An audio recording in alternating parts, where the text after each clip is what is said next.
Hey, Barbara Boss here with Grow Create It. I am actually filming in my car today because all of my kids are home from school. And usually I can go into what I call a block where they'll be quiet and I have time to do this, but I thought, you know what? I just don't want to do that to them today. I'm going to go record in my car. It's quiet, it's peaceful, and they will not have to be quiet for a half hour or however long it takes me to do this. So, today we're going to talk. So, I made 50 relationship cards that have relationship questions that will help draw you and your spouse closer together because mompreneurs tend to kind of let their relationship fizzle a little bit when they're building an online business because they get so busy and passionate. And so I wanted to talk today about the importance of a relationship. And then there's that free download.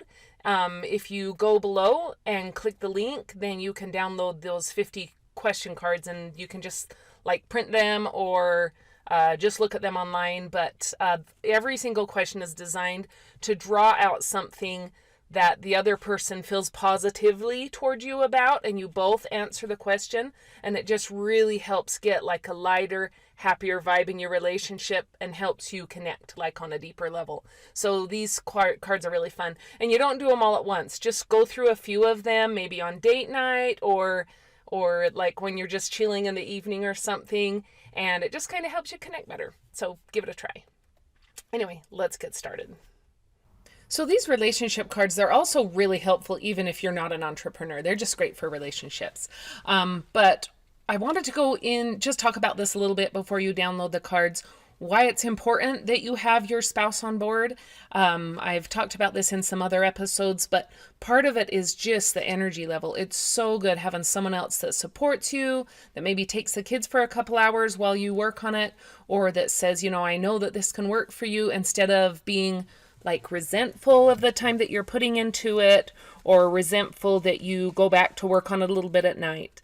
And so my husband and I, so years back when I first started my first online business, we were in a really bad place financially. We were broke.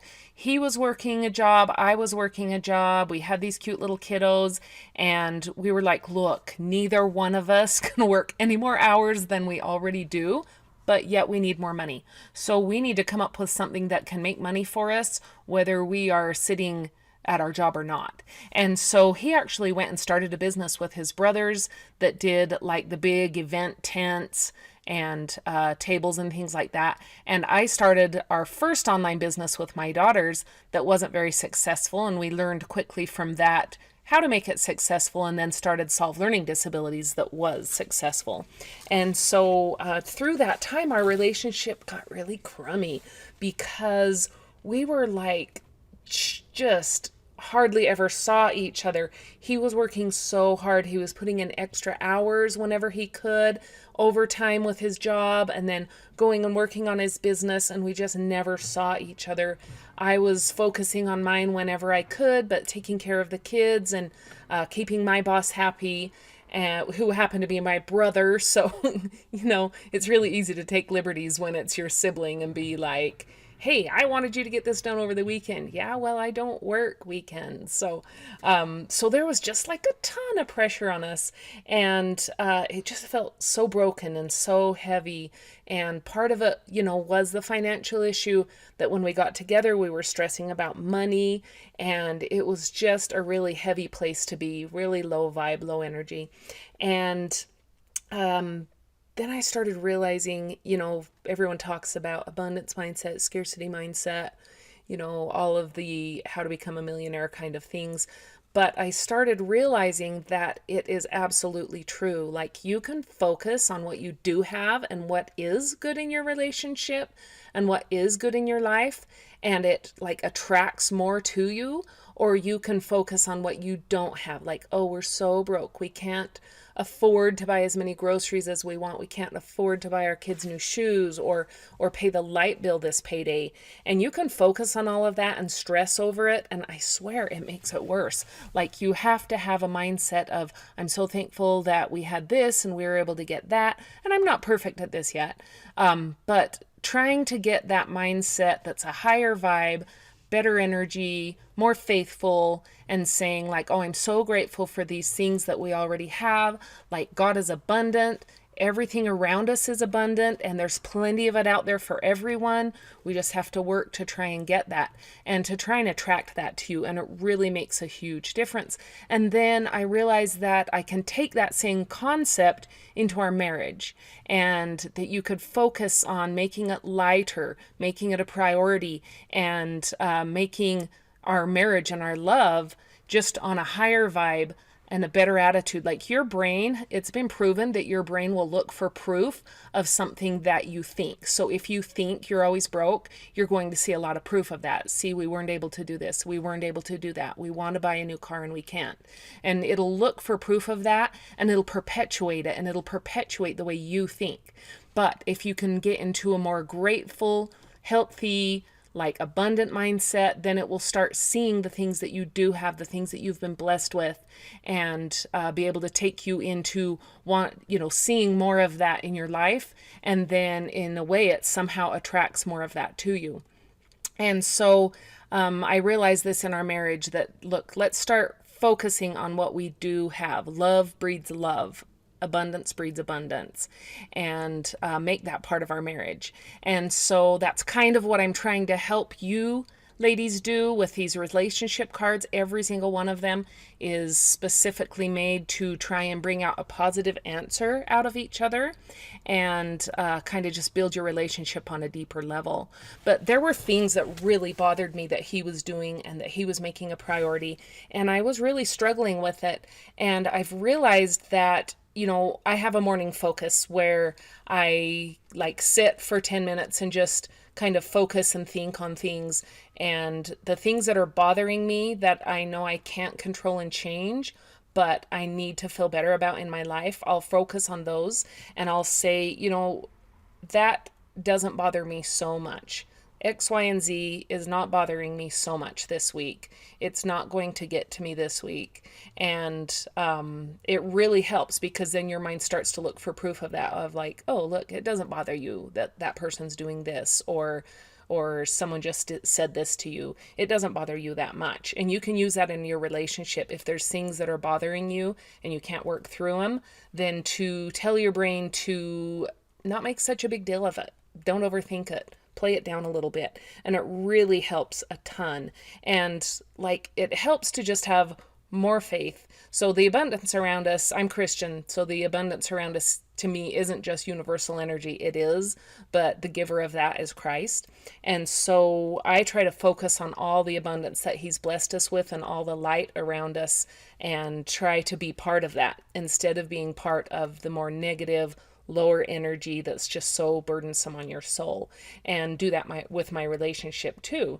And things just attract like things. And sure, like we can totally have something thrown in our faces that is not something that goes along with the high vibe that we've been trying to have. Like you can try and have a high vibe and still have something thrown in your way, but it's how you deal with it when it does get thrown in your way, and to try and work through it, and to know that there's a better side of that, and to not just sit there and focus on the bad. Like you can sit there and focus on what he said or what he did or what he didn't do, or like you can really just sit there and think on that and brew on it, and it, I swear, it just breeds more bad. Or you can focus on the good things and what they do for you.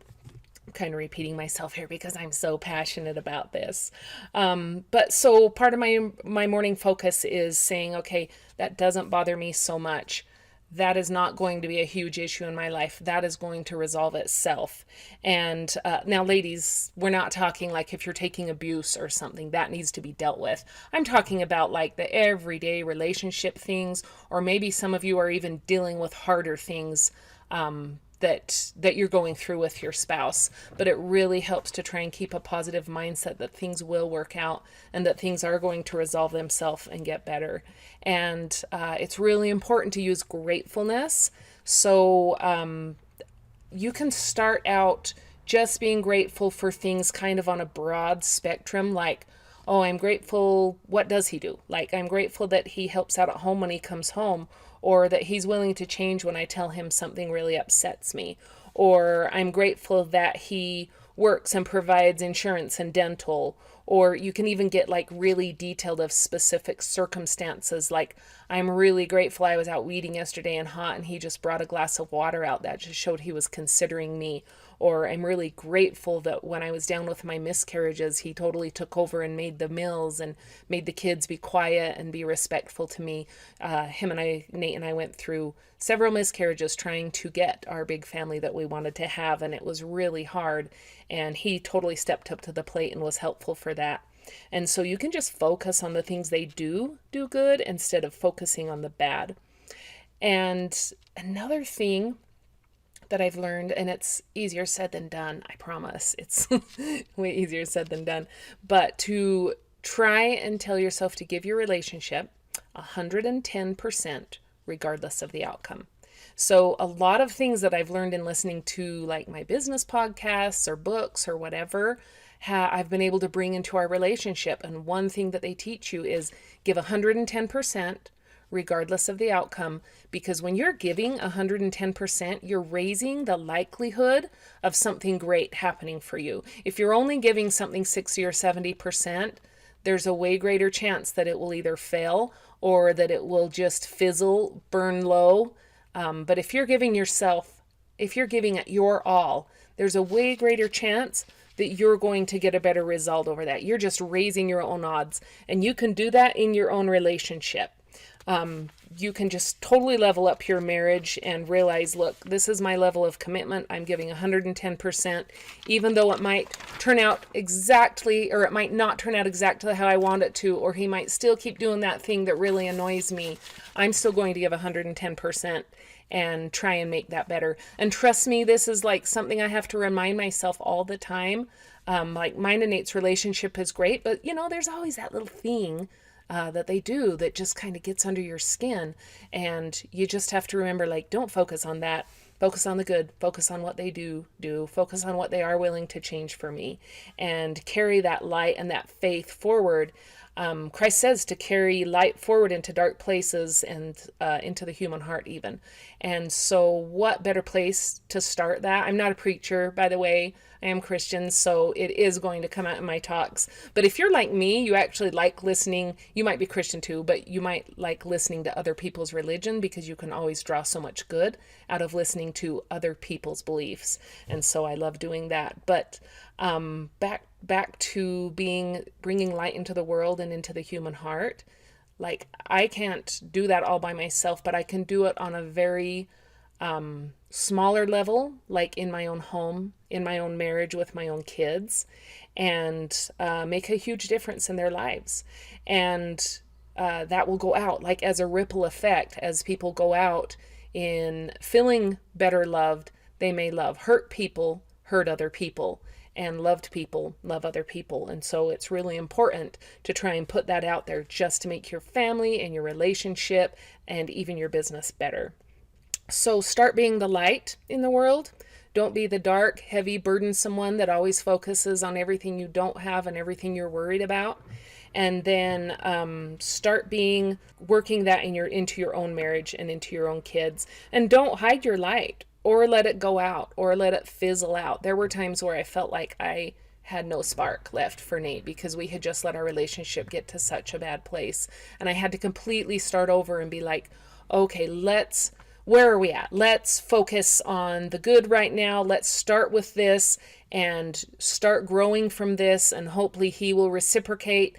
And he did, and it made a huge difference. But these cards will help get you back onto a path. Maybe your relationship's already good. This will just help you connect on a deeper level. They're kind of fun. They're fun for like date night or whatever.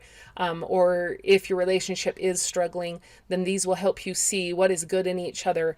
Some of them are specifically directed for them to talk about something they wish they could have done better. And then you can realize maybe what you each, and you both answer the same question. And so you kind of start connecting like, oh, they really did feel bad when they did that. and I didn't realize it, but that's something that they're saying now, the one thing they would have changed if they could. Or also talking about like things that they want to do for you, things that, if you could buy me one thing, what would it be? And you start seeing into their soul and seeing that that you really do think about each other, you really do care about each other, and you really do want good for each other.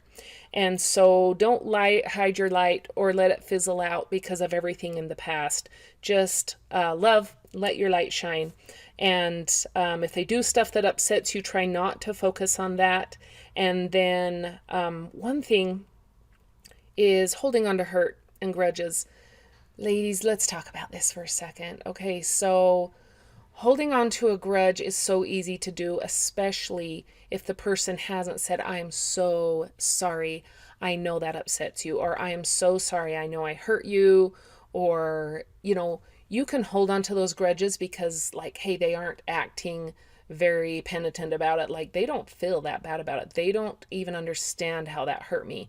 And you can hold on to those grudges, but I swear it's worse on you than it is on them. It is like punishing yourself to hold on to grudges. When Jesus said forgive, he wasn't trying to let like perpetrators of hurt off easy. He wasn't trying to help them get off easy for something that they've done. And maybe it's something you're dealing with in your past or in your relationship or in your childhood. Not forgiving only hurts yourself. And when he said to forgive, he did it so that you could feel better, because you will have such a low vibe and low energy when you're holding on to those past hurts. And I know that's like easier said than done, but I highly recommend, if you can get to a place of forgiveness and letting grudges go in your marriage, it will make a really big difference. And so have forgiveness, have gratefulness, try and have an abundance mindset in your relationship and focus on the good, and do that every day. And let me know how these cards work out for you guys. You can DM me at my new profile, which is Girl Created on Insta, or shoot me an email. Let me know how it goes, because I always love hearing the success stories. And so I love connecting with you guys too. So good luck. Let me know how it goes.